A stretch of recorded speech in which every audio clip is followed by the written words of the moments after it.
Wala ng buhay nang makita ni Noel ang kanyang ikatlong anak na si Ana.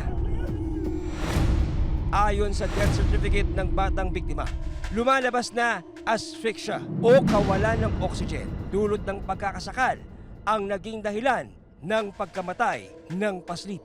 Hanggang ngayon hindi yan nawawala sa isip bago matulog, pagkagising, nagising ako ng gabi. Siya ang nasa isip ko kahit kumpleto yung anak ko, hinahanap ko siya sa higaan.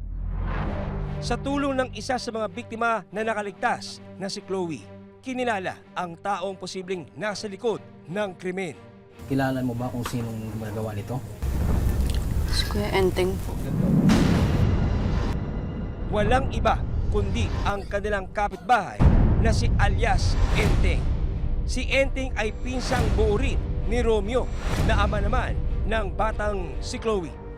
Kilala ko talaga siya sa Sapul Batang Maliit. Kilala ko na yan, mga yan. At dito nga sila lumaki ang pamilya niyan. Halos pinsang buo talaga nung nakaligtas na bata. Pero sa bahay ko talaga dito. Pero siya ay talagang pagka nung may trabaho siya nun sa sabi niya, Kuya, inom. Lagi ko niya gagayaan, tataas yung kamay, inom.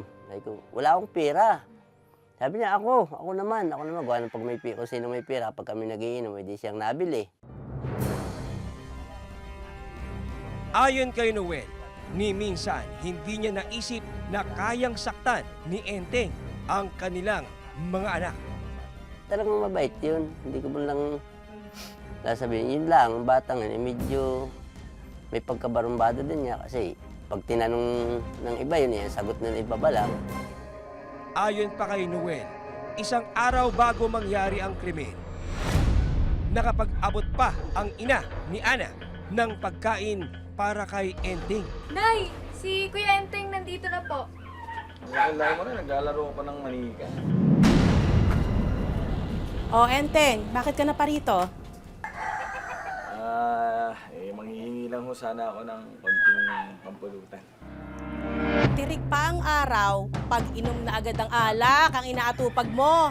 Ginawa mo pa akong tagaluto ng pulutan nyo ah. Siya na ho. Halika rito sa loob.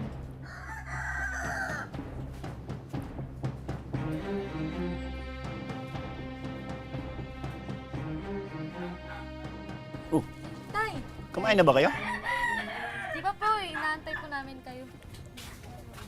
Tutoy, naparito ka. Nagdalensya lang ho ako ng konting pampulutan. Nagiinuman ho kami doon. Baka gusto niyo sumama. Sige na, kasi pagkakain ko, babalik din ako sa bukid. Yo, mauna na ako. Salamat po ha sa pulutan. Salamat po. Paano nga ba nagawang sakta ni Enteng ang dalawang bata?